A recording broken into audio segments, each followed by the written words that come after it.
Hello students, मंजिल मिले या ना मिले ये तो मुकद्दर की बात है और हम कोशिश भी ना करें ये गलत बात है। तो स्टूडेंट्स, कैसे हैं आप लोग और कैसी चल रही है आप लोगों की तैयारी? आई होप कि आप सभी बहुत अच्छे होंगे और अपनी तैयारी भी बहुत ही अच्छे से कर रहे होंगे। मैंने आपको बताया कि मंजिल मिले या ना मिले ये तो मुकद्दर की बात है और हम कोशिश भी ना करें ये गलत बात है। ठीक है, आप लोगों ने सुना होगा कि लहरों से डरकर नौका पार नहीं होती और कोशिश करने वालों की कभी हार नहीं होती। ट्राई करते रहिए, ठीक है, और इस बार आपको टॉपर बनना है। ट्राई जितना ज्यादा करेंगे, कोशिश करने वालों की कभी हार नहीं होती। ठीक है, तो आज का ये वीडियो आप सभी की तैयारी को और भी बेहतरीन बनाने के लिए मैं आपके लिए लेकर आया हूं क्लास 12 फिजिक्स का एक और मोस्ट इंपॉर्टेंट वीडियो। स्टूडेंट, आप सभी को पता है कि फिजिक्स में जो आपके 1, 2, 3 और 4 चैप्टर तक मैंने आपको चैप्टर वाइज क्वेश्चंस प्रोवाइड करवा दिए हैं। ठीक है, यानी कि एक चैप्टर में कितने ज्यादा इंपॉर्टेंट क्वेश्चन हैं बहुविकल्पीय से लेकर विस्तृत तक, वो मैं आपको चैप्टर 4 तक बता चुका हूं। ठीक है, आज बारी है चैप्टर 5 की, जिसका नाम है चुंबकत्व एवं द्रव्य। आज के इस वीडियो में हम जानेंगे कि हमारे फिजिक्स का जो चैप्टर 5 है चुंबकत्व एवं द्रव्य, इस चैप्टर में पूरे चैप्टर में कौन कौन से इंपॉर्टेंट क्वेश्चन है जो हमेशा आते हैं और अब की बार 2024 में भी आ सकते हैं। ठीक है, तो बहुविकल्पीय से लेकर विस्तृत उत्तरीय तक जितने क्वेश्चन हैं उनको हम आंसर के साथ पढ़ेंगे। तो दिल थाम के बैठिएगा, कॉपी ले लीजिएगा और पेन ले लीजिएगा और बैठ जाइए हमारे साथ, क्योंकि ये क्लास बहुत ज्यादा इंपॉर्टेंट है। वैसे हमारी सारी क्लासेज इंपॉर्टेंट होती हैं, बस आप लोगों को ज्वाइन करना होता है। ठीक है, तो ऑब्जेक्टिव से लेकर लॉन्ग तक जो भी इंपॉर्टेंट क्वेश्चन है इस चैप्टर से वो मैं बताऊंगा। वैसे इस चैप्टर से लॉन्ग क्वेश्चन आने के चांसेस भैया कम हैं। ठीक है, तो अभी मैं बताऊंगा, टेंशन मत लो। चलिए स्टार्ट करते हैं। सबसे पहले देखिए, हम इस चैप्टर के बहुविकल्पीय प्रश्नों को पढ़ेंगे कि आखिर हमारे चुंबकत्व एवं द्रव्य चैप्टर से कौन कौन से ऑब्जेक्टिव क्वेश्चंस इंपॉर्टेंट हैं जिनकी प्रोबेबिलिटी सबसे ज्यादा है इस बार आने की। तो 12th वालों, अभी सुधर जाओ, टाइम है। जो भी एंजॉय आपने कर लिया, जो भी एंटरटेनमेंट किया, फेसबुक रील देखा, इंस्टाग्राम चलाया, व्हाट्सएप चलाया, इसको कम कर दो। आप पढ़ाई पे ध्यान दो। ठीक है, हमारे बहुत सारे ऐसे स्टूडेंट हैं जो स्टार्टिंग से ही पढ़ रहे हैं और उनकी तैयारी भी बहुत अच्छे से हो चुकी है। तो सबसे पहले तो उनको मैं कांग्रेस बोलना चाहूंगा, लेकिन आप भी सुधर जाओ जिनकी तैयारी अच्छे से नहीं हुई है। ठीक है, अभी जाग जाओ। तो देखिए, ऑब्जेक्टिव क्वेश्चन में सबसे पहला क्वेश्चन हमारा है, ध्यान से समझिएगा जो क्वेश्चन मैं बता रहा हूं। पृथ्वी के चुंबकीय ध्रुवों पर नति, जिसे हम नमन कोण भी बोलते हैं, इसका मान क्या होता है? जो पृथ्वी का चुंबकीय ध्रुव है, ठीक है, इस पर नतिकोण का मान क्या होता है? नतिकोण को ही हम नमन कोण भी बोलते हैं। अब भैया नतिकोण मैं बता रहा हूं, अगर नमन कोण आ जाए तो आप कंफ्यूज मत होइएगा, ये दोनों नेम एक ही है। ठीक है, तो ये क्या होता है?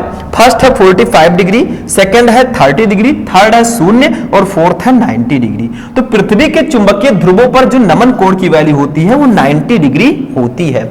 ऑप्शन नंबर 4 सही होगा।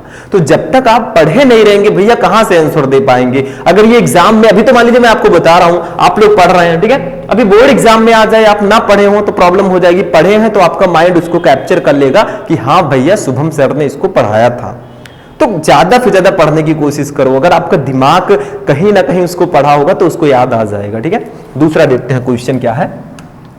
सारे क्वेश्चन इंपॉर्टेंट है भैया। दूसरा है, चुंबकीय यामोत्तर तथा भौगोलिक यामोत्तर के बीच बने कोण को क्या कहते हैं? यानी कि चुंबकीय यामोत्तर और भौगोलिक यामोत्तर के बीच में जो कोण बनता है, जो एंगल बनता है, उसको हम क्या कहते हैं? ठीक है, फर्स्ट है नतिकोण, सेकंड है दिक्पात कोण, थर्ड है ध्रुवण कोण और फोर्थ है क्रांतिक कोण। तो भैया उसको दिक्पात कोण कहते हैं। ये अलग से भी पूछा जाता है कि दिक्पात कोण से आप क्या समझते हैं, तो कह दीजिए कि चुंबकीय यामोत्तर तथा भौगोलिक यामोत्तर के बीच बने कोण को दिक्पात कोण कहते हैं। एक क्वेश्चन से डबल फायदा। ठीक है, एक तीर से दो निशाना। सबसे पहले आपने ऑब्जेक्टिव में भी जान लिया कि इसे दिक्पात कोण कहते हैं। That's a second one is कि इसके डेफिनेशन भी आपने जान लिया। ठीक है, अगर अलग से डेफिनेशन आता है तो आप बहुत आसानी से इसको कर पाएंगे। ठीक, आगे बढ़ते हैं। नेक्स्ट क्वेश्चन, थर्ड क्वेश्चन देखिए क्या है। थर्ड क्वेश्चन है, देखिए अभी हम बहुविकल्पीय को पढ़ रहे हैं, अभी अति लघु उत्तरीय को पढ़ेंगे, फिर लघु उत्तरीय पढ़ेंगे, फिर विस्तृत उत्तरीय पढ़ेंगे। टेंशन मत लीजिएगा। ठीक है, टाइम तो देना पड़ेगा। और इस समय जो आप पढ़ाई कर रहे हैं भैया, ये टाइम बहुत ज्यादा क्रूशियल टाइम है आपकी स्टडी के लिए, ठीक है। तो तीसरा देखिए, चुंबकीय आघूर्ण का मात्रक क्या होता है। देखिए चुंबकीय आघूर्ण M = होता है IA। तो बताइए इसका मात्रक क्या होगा, बताइए जल्दी से। फॉर्मूला मैंने बता दिया, अब मात्रक आप नहीं बता सकते, बता सकते हो, यू कैन डू इट। जल्दी बोलो कमेंट में। फर्स्ट है न्यूटन प्रति एम्पीयर मीटर, सेकंड है एम्पीयर मीटर स्क्वायर, थर्ड है वेबर प्रति मीटर स्क्वायर, फोर्थ है हेनरी, ठीक है। तो भैया इसका मात्रक होगा एम्पीयर मीटर स्क्वायर, क्योंकि आई है हमारा धारा का मात्रक एम्पीयर, ए है एरिया का मात्रक मीटर स्क्वायर, तो इसका मात्रक होगा चुंबकीय आघूर्ण का एम्पीयर मीटर स्क्वायर, ठीक है। इसको याद रखिएगा। नेक्स्ट क्वेश्चन देखते हैं। अब आते हैं, देखिए ऑब्जेक्टिव क्वेश्चन आपका हो चुका है। ऑब्जेक्टिव में 3 क्वेश्चन सबसे ज्यादा इंपॉर्टेंट है। कहीं कहीं आपको M = NIA भी देखने को मिलता है, तो N वहां पर फेरों की संख्या होती है, ठीक है। नेक्स्ट क्वेश्चन देखते हैं। क्वेश्चन नंबर 4 देखिए, ज्यादा इंपॉर्टेंट है। अब देखिए डेफिनेशन टाइप के इस चैप्टर पे क्वेश्चंस आते हैं, मतलब परिभाषा से रिलेटेड क्वेश्चन आते हैं भैया। चुंबकीय यामोत्तर क्या है, दिक्पात कोण क्या है, ठीक है। ऐसे ऐसे क्वेश्चंस आएंगे, तो इसको प्रिपेयर कर लीजिए। और मैं जहां तक मेरा कॉन्फिडेंस है, मेरा जो एक्सपीरियंस है, मैं ये कह सकता हूं कि इस चैप्टर से ऑब्जेक्टिव क्वेश्चन आते हैं और अति लघुत्तरीय प्रश्न ज्यादातर आते हैं, ठीक है। देखिए अति लघुत्तरीय प्रश्नों पर आते हैं। सबसे पहला क्वेश्चन है, चुंबकीय यामोत्तर की परिभाषा लिखिए। अभी आपको मैंने बताया था कि भौगोलिक यामोत्तर तथा चुंबकीय यामोत्तर के बीच बने कोण को दिक्पात कोण कहते हैं। लेकिन चुंबकीय यामोत्तर क्या होता है, यह भी जानना जरूरी है, ठीक है। तो चुंबकीय यामोत्तर की परिभाषा लिखिए, बताइए। देखिए ध्यान से समझिएगा भैया, परिभाषा में कोई ट्रिक नहीं है कि मैं बता दूंगा भैया ऐसे याद कर लो, वैसे आपको याद हो जाएगा। इसका कोई ट्रिक नहीं होता, इसको समझना होगा, या फिर सुबह सुबह उठकर इसको लर्न करना होगा, तभी आपके समझ में आएगा। देखिए क्या है चुंबकीय यामोत्तर, किसी स्थान पर अपने गुरुत्व केंद्र से स्वतंत्रता पूर्वक लटकाई गई चुंबक के चुंबकीय अक्ष से गुजरने वाले ऊर्ध्वाधर तल को, तल कर दीजिएगा, ऊर्ध्वाधर तल की को चुंबकीय यामोत्तर कहते हैं, ठीक है। देखिए समझना होगा थोड़ा सा यहां पे। देखिए किसी स्थान पर अपने गुरुत्व केंद्र से स्वतंत्रता पूर्वक लटकाई गई, कोई स्थान है उसके गुरुत्व केंद्र से स्वतंत्रता पूर्वक लटकाई गई एक चुंबक है, ठीक है। चुंबक के चुंबकीय अक्ष से गुजरने वाले ऊर्ध्वाधर तल को ही चुंबकीय यामोत्तर कहते हैं। जैसे ये कोई चुंबक मैंने लटका दिया, ठीक है, इस चुंबक के ऊर्ध्वाधर तल की चुंबकीय अक्ष से गुजरने वाले ऊर्ध्वाधर तल को ही चुंबकीय यामोत्तर कहते हैं। तो ये आपको याद रखना होगा, इसका कोई ट्रिक नहीं है कि मैं बता दूंगा और आपको इजीली याद हो जाएगा, ठीक है। सेकंड क्वेश्चन देखिए। सेकंड क्वेश्चन हमारा है, नति कोण से आप क्या समझते हैं। अभी मैंने बताया नति कोण या नमन कोण, ठीक है। तो ये होता क्या है, ये भी जानना जरूरी है। तो देखिए नति कोण वह कोण है, नति कोण वह कोण है जो चुंबकीय यामोत्तर में पृथ्वी के चुंबकीय क्षेत्र BE की दिशा तथा क्षैतिज दिशा के बीच बनता है। यानी कि नति कोण वह कोण है जो चुंबकीय क्षेत्र BE की दिशा तथा क्षैतिज दिशा के बीच बनता है, अगर सिंपल भाषा में देखा जाए, ठीक है। तो नति कोण वह कोण है जो चुंबकीय यामोत्तर में पृथ्वी के चुंबकीय क्षेत्र, पृथ्वी का चुंबकीय क्षेत्र है भैया, तो इसको BE से डिनोट करेंगे, क्योंकि B है चुंबकीय क्षेत्र और E है पृथ्वी। पृथ्वी का इंग्लिश क्या होता है, अर्थ, ठीक है। तो इसको BE से प्रदर्शित करेंगे, पृथ्वी का चुंबकीय क्षेत्र, ठीक है, मैग्नेटिक फील्ड ऑफ अर्थ, ठीक है। तो नति कोण वह कोण है जो चुंबकीय यामोत्तर में पृथ्वी के चुंबकीय क्षेत्र BE की दिशा तथा क्षैतिज, इसको क्षैतिज कर दीजिएगा, क्षैतिज दिशा के बीच बनता है। अगर एक लाइन में देखा जाए तो पृथ्वी के चुंबकीय क्षेत्र BE की दिशा तथा क्षैतिज दिशा के बीच बने कोण को नति कोण कहते हैं। ये सब वर्ड लाइनर क्वेश्चन है, इसीलिए ये अति लघुत्तरीय प्रश्नों में आते हैं, ठीक है। नेक्स्ट क्वेश्चन देखते हैं। थर्ड नंबर क्वेश्चन क्या है। अब ये क्वेश्चन अभी ऑब्जेक्टिव में ही मैंने इसको क्लियर कर दिया था, सिंपल सा है। यहां पे थोड़ा डिफरेंट टाइप कर दिया गया, दोनों सेम ही है, ठीक। देखिए क्या है, दिक्पात कोण से आप क्या समझते हैं, ये भी उसी तरह है। और मैंने बताया इसमें डेफिनेशनल क्वेश्चन ज्यादा आते हैं, ठीक है, जो परिभाषा वाली होती हैं, जैसे नति कोण, दिक्पात कोण, नमन कोण, ठीक है, और भौगोलिक यामोत्तर, ऐसे क्वेश्चंस आते हैं। तो दिक्पात कोण क्या है, देखिए पृथ्वी की सतह पर किसी स्थान पर भौगोलिक यामोत्तर तथा चुंबकीय यामोत्तर के बीच बने न्यून कोण को उस स्थान के लिए दिक्पात कोण कहते हैं। यानी कि अपने सरल भाषा में देखें तो चुंबकीय यामोत्तर तथा भौगोलिक यामोत्तर के बीच बने न्यून कोण को दिक्पात कोण कहते हैं। बस हो गया। यानी कि चुंबकीय यामोत्तर और भौगोलिक यामोत्तर के बीच बने कोण को दिक्पात कोण कहते हैं। ठीक है भैया, बोरिंग तो नहीं लग रहा है? पानी वानी लेकर बैठिएगा, नींद नहीं लगना चाहिए, क्योंकि मैंने बताया जो सोएगा वही खोएगा, जो जागेगा वही पाएगा। ठीक है, तो दिक्पात कोण इसे अल्फा से प्रदर्शित करते हैं। अल्फा तो पता होगा, कुछ ऐसे बनता है अल्फा। ठीक है, तो ये आपका हो गया दिक्पात कोण। ये भी आपका टॉपिक क्लियर हो गया। आगे बढ़ते हैं 4 नंबर टॉपिक। देखिए 4 नंबर टॉपिक हमारा है, ये इंपॉर्टेंट टॉपिक है, इसको जानना बेहद जरूरी है। ठीक है, मोस्ट इंपॉर्टेंट। किसी स्थान पर नति कोण पृथ्वी के चुंबकीय क्षेत्र के क्षैतिज घटक तथा ऊर्ध्व घटक के बीच संबंध लिखिए। यानी कि नति कोण पृथ्वी का जो क्षैतिज घटक होता है और जो ऊर्ध्व घटक होता है, इसके बीच रिलेशन लिखना है, फॉर्मूला। और इसी फॉर्मूले से रिलेटेड न्यूमेरिकल्स भी आते हैं। देखिए क्या होता है, इसका फॉर्मूला होता है tan थीटा इक्वल टू होता है v/h। क्या होता है? v/h। ये होता है हमारे किसका फॉर्मूला? इसको मैं पहले हाईलाइट कर देता हूं। ये हमारा होता है किसी स्थान पर नति कोण। नति कोण आपका थीटा नति कोण है। ठीक है, पृथ्वी के चुंबकीय क्षेत्र के क्षैतिज घटक, यहां पे क्षैतिज घटक क्या है आपका? h है। ठीक है, और ऊर्ध्व घटक आपका v है। इसमें ये रिलेशन है। अब मैं इसको थोड़ा एक्सप्लेन करना चाहूंगा। यहां पर देखिए थीटा क्या है, जानकारी अगर आप पढ़ रहे हैं भैया पूरी तरह पढ़िए। अभी मैं ऐसे फॉर्मूला बता के चला जाता, इसका जो आपका ये है, ठीक है, प्रयुक्त प्रतीकों का नाम नहीं बताता तो भी प्रॉब्लम हो जाता। ठीक है, थीटा आपका है नति कोण। ठीक है, नति कोण, इसको हम नमन कोण भी कहते हैं, ये ध्यान रखिएगा। ठीक है, उसके बाद में आपका v क्या है? ऊपर देखिए v, ये है ऊर्ध्व घटक। किसका ऊर्ध्व घटक है ये भी जानना जरूरी है। यह है पृथ्वी के चुंबकीय क्षेत्र का ऊर्ध्व घटक। ऊर्ध्व घटक में डायरेक्ट लिख देता हूं। ठीक है, ऊर्ध्व घटक, इसको हम इस प्रकार से भी लिख सकते हैं। देखिए v इक्वल टू लिख सकते हैं, v equal to VE sine theta. क्या लिख सकते हैं? VE sine theta. ठीक है, VE रहेगा। VE का मतलब क्या है? पृथ्वी का चुंबकीय क्षेत्र साइन थीटा। ठीक, इस प्रकार से भी लिख सकते हैं। आगे बढ़ते हैं। नेक्स्ट देखिए, यहां पे H क्या है ये भी जानना जरूरी है। H है आपका क्षैतिज घटक। H क्या है? ये है क्षैतिज घटक। ठीक है, क्षैतिज घटक, इसको हम किस प्रकार से लिखते हैं? H equal to VE cos theta, इसको लिखेंगे। ठीक है, उसको साइन थीटा, इसको cos theta, VE cos theta. तो ये आपका होगा v equal to VE sine theta, H equal to VE cos theta. अब यहां पे VE क्या है ये भी मैं लिख देता हूं, BE आपका है, BE है पृथ्वी का चुंबकीय क्षेत्र। मैंने अभी पहले भी बताया BE इक्वल टू पृथ्वी का चुंबकीय क्षेत्र, पृथ्वी का चुंबकीय क्षेत्र। ठीक है, मैग्नेटिक फील्ड ऑफ अर्थ। ठीक, तो ये फॉर्मूला होता है जो रिलेशन प्रदर्शित करता है नति कोण पृथ्वी के चुंबकीय क्षेत्र के क्षैतिज घटक तथा ऊर्ध्व घटक में। ठीक है, देखिए tan theta equal to v/h। थीटा क्या है? नति कोण या इसे नमन कोण बोलते हैं। v क्या है? ये पृथ्वी का ऊर्ध्व घटक है। ठीक है, इसको हम BE साइन थीटा भी लिखते हैं। ठीक, H क्या है? ये पृथ्वी का क्षैतिज घटक है, जिसको हम BE कोस थीटा भी लिख सकते हैं। BE इक्वल टू पृथ्वी का चुंबकीय क्षेत्र। ठीक, बस हो गया।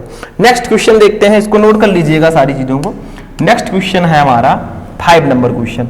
ये थोड़ा इंपॉर्टेंट है, इसको जानना जरूरी है। देखिए क्या है, इसको ध्यान से समझिएगा। जो फॉर्मूला मैंने अभी बताया है उसी से रिलेटेड ये न्यूमेरिकल है। देखिए क्या है, किसी स्थान पर पृथ्वी के चुंबकीय क्षेत्र के क्षैतिज, ये क्षैतिज है, क्षैतिज तथा ऊर्ध्वाधर घटक प्रत्येक 0.5 गॉस के बराबर है। यानी कि पृथ्वी के चुंबकीय क्षेत्र का क्षैतिज घटक और ऊर्ध्वाधर घटक दोनों की वैल्यू 0.5 है। ठीक है, आगे देखिए, पृथ्वी के चुंबकीय क्षेत्र की संपूर्ण तीव्रता का मान ज्ञात कीजिए। यानी कि पृथ्वी के चुंबकीय क्षेत्र की तीव्रता का मान निकालना है पूरे। ठीक है, तो पहले एक काम कीजिए, जो जो हमें दिया गया उसको लिखेंगे। ठीक है, हमें क्षैतिज घटक और ऊर्ध्वाधर घटक दोनों की वैल्यू 0.5 गॉस दी गई है। ठीक है, तो देखिए v हमें दिया गया है, v इक्वल टू कितना दिया गया है? 0.5 गॉस। ठीक है, समझ में आ रहा है? सिंपल सा है, वही फॉर्मूला लगेगा जो इससे पहले मैंने आपको बताया था, tan theta equal to v upon h, ठीक, ये फॉर्मूला लगेगा। तो v इक्वल टू 0.5 गॉस, ठीक है, h इक्वल टू कितना दिया गया, सेम, दोनों की वैल्यू एक ही है, ये भी है हमारा 0.5 गॉस, ठीक है, दोनों की वैल्यू सेम है। अब यहां से पहले हम नति कोण निकाल लेते हैं, ठीक है, नति कोण tan थीटा इक्वल टू होता है v अपान h, क्या होता है ये, v अपान h, अभी मैंने फॉर्मूला बताया था, ऊर्ध्व घटक अपान क्षैतिज घटक, ठीक है, इसको हाईलाइट कर देंगे भैया, थोड़ा इंपॉर्टेंट है, ठीक है। अब tan थीटा इक्वल टू क्या लिखेंगे, tan theta equal to v upon h, दोनों की वैल्यू सेम है, देखिए 0.5 है और ये भी हमारा 0.5 है, कट जाएंगे आपस में, तो हमारा साइड में कितना आएगा, इस साइड में मैं लिखता हूं, ठीक है, tan थीटा इक्वल टू आया, tan थीटा इक्वल टू आया भैया, दोनों कट गए तो 1 आएगा, इसमें कोई दिक्कत नहीं, 1, ठीक है। अब देखिए यहां पे, अब आपको ये बताना है कि tan के किस डिग्री की वैल्यू 1 होती है, जल्दी बताओ, tan की किस डिग्री की वैल्यू 1 होती है, तो tan 45 डिग्री की वैल्यू, ठीक है, तो यहां पे हमारा आ जाएगा थीटा इक्वल टू 45 डिग्री, कितना आ गया ये, 45 डिग्री, तो ये तो हमारा आ गया नति कोण का मान, ठीक है, ये हमारा आया है नति कोण का मान। लेकिन हमें निकालना क्या है, देखिए ये नति कोण का मान है, हमें पृथ्वी के चुंबकीय क्षेत्र की संपूर्ण तीव्रता निकालनी है, यानी कि पूरी तीव्रता हमें निकालनी है। तो इसका एक फॉर्मूला होता है, देखिए यहां पे लिखेंगे संपूर्ण तीव्रता, संपूर्ण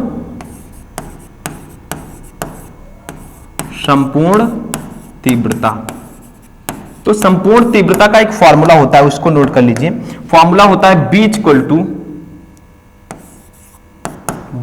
to H upon cos theta, H upon cos theta, ठीक है, ये फॉर्मूला होता है। तो इसी पर अब हम इस वैल्यू को रख देंगे, ध्यान दीजिएगा, कुछ है नहीं इसमें, सिंपल सा है। देखिए अगर आपको संपूर्ण तीव्रता निकालनी है तो B equal to H upon cos theta, ठीक है, यानी कि क्या होगा, H इक्वल टू क्या होता था, BE cos थीटा, अभी मैंने बताया था क्षैतिज घटक जो हमारा है H equal to BE cos theta होता है। तो देखिए H equal to BE cos theta, अगर इस cos थीटा को इधर ले जाते हैं तो B cos थीटा हो जाएगा, ठीक है, तो H इक्वल टू वही formula B equal to H upon cos theta होगा। अब देखिए क्या करेंगे, ध्यान दीजिए, तो अब देखिए स्टूडेंट हमारा यहाँ पर क्या होगा, B इक्वल टू हमारा हो जाएगा, देखिए ध्यान से समझिएगा, देखिए 0.5 इंटू 10⁻⁴ तो हमारा ऐसे ही रहेगा, 0.5 इंटू 10⁻⁴, ठीक है, अपान देखिए 1 अपान √2 की वैल्यू कितनी होती है बताइए, देखिए इसकी वैल्यू होती है हमारी लगभग 0.707, ठीक है, लगभग इतनी होती है। 1 अपान √2 की वैल्यू आप सर्च करेंगे तो 0.707 ही आएगा, ठीक है। तो देखिए यहां पे अब हम क्या करेंगे, ध्यान से समझिएगा, जब हम 0.5 को 0.707 से डिवाइड करेंगे तो लगभग हमारा कितना आएगा, मैं साइड में लिख देता हूं, ठीक, इस साइड में देखिए लगभग हमारा ये आ जाएगा 0.707 ही अप्रोक्स आएगा, ठीक है, 0.5 है भैया, ठीक, तो इतना ही लगभग आएगा इंटू 10⁻⁴ आपका ऑलरेडी है, ठीक। अब देखिए क्या करेंगे, इसको थोड़ा सही कर देते हैं, बस हमारा आंसर आ जाएगा। देखिए इसको थोड़ा सही कर देंगे, इस दशमलव को हम 7 और 0 के बीच मिलाएंगे तो कितना आएगा, देखिए 7 और 0 के बीच मिलाएंगे तो ये हमारा हो जाएगा 7.07 इंटू 10⁻⁴ है, इसमें हम 10⁻⁻1 से गुणा कर देंगे तो -4 है, -1 यानी कि -5 हो जाएगा ये, ठीक है, क्योंकि एक अंक हम राइट आ रहे हैं तो 10⁻⁻1 से गुणा करेंगे, इसका मात्रक होगा वेबर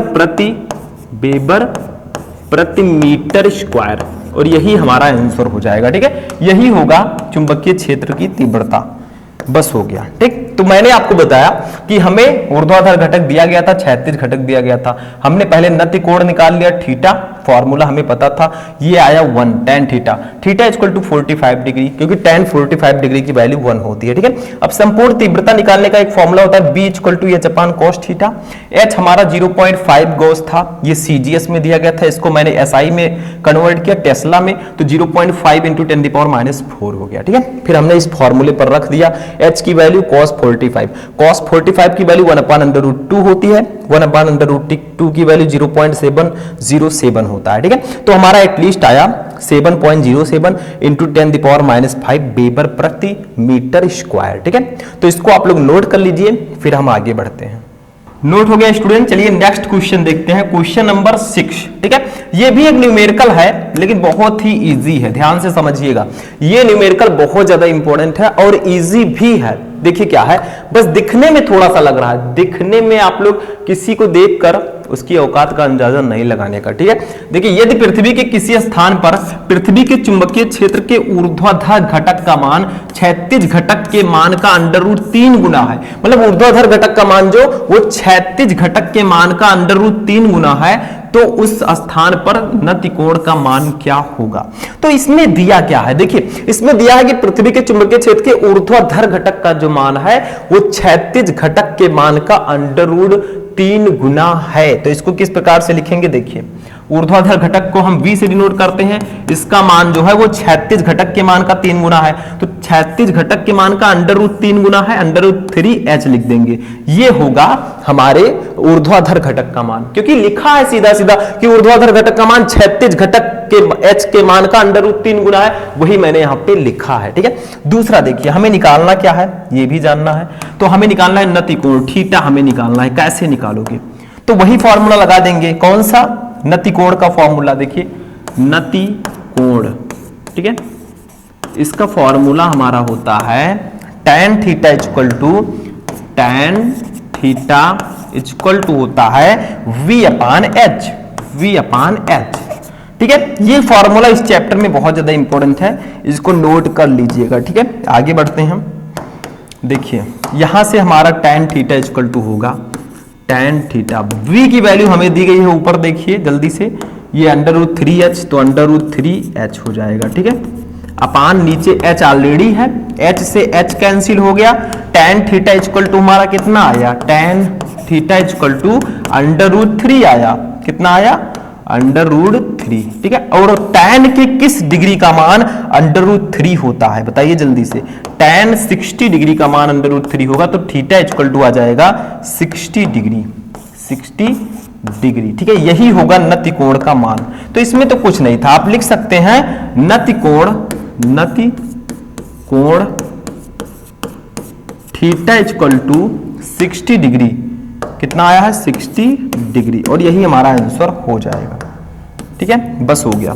तो ये आपका आंसर, मतलब आपको v दिया गया था जो क्षैतिज घटक का √3 गुना था। थीटा हमें निकालना था, tan theta equal to v/h, theta v की जगह पर वैल्यू रखा, h नीचे था, h से h कैंसिल, √3 आया। tan के किस डिग्री का मान आपका √3 होता है, tan 60 डिग्री, तो ये आपका आंसर आ गया, ठीक है। तो अति लघुत्तरीय प्रश्न भी हमारा फिनिश हो चुका है। अब बढ़ते हैं इस चैप्टर के लघुत्तरीय प्रश्न की ओर। देखिए लघुत्तरीय का आंसर मैं इस वीडियो में नहीं बताने वाला भैया, क्योंकि बहुत लॉन्ग वीडियो हो जाएगा, और मैं लघुत्तरीय प्रश्नों का आंसर बताता रहता हूं पूरे फिजिक्स के। मैं लघुत्तरीय प्रश्नों को एक ही वीडियो में लेकर आऊंगा, बस आप लोग कमेंट कर दीजिएगा, ठीक है।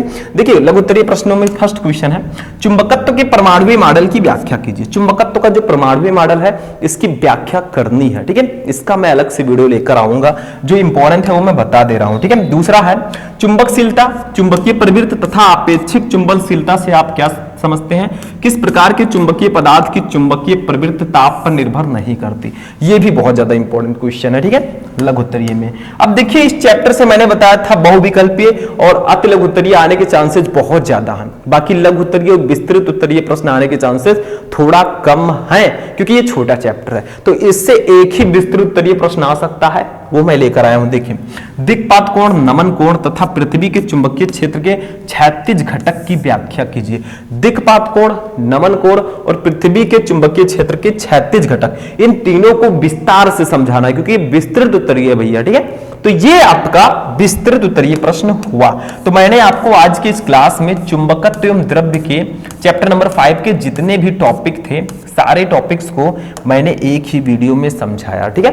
तो आज का ये क्लास बहुत ज्यादा इंपॉर्टेंट था, ठीक है। नर्वस मत होइएगा भैया, फिजिक्स है, थोड़ा सा लगेगा आपको कि हाँ फिजिक्स में थोड़ा सा टफ है, लेकिन टफ कुछ नहीं है, आप लोग कुछ भी कर सकते हैं। Nothing is impossible in our life, ठीक है। तो आज की ये क्लास कैसी लगी कमेंट करके बताइएगा। मिलेंगे नेक्स्ट वीडियो में नेक्स्ट टॉपिक के साथ, तब तक के लिए जय हिंद।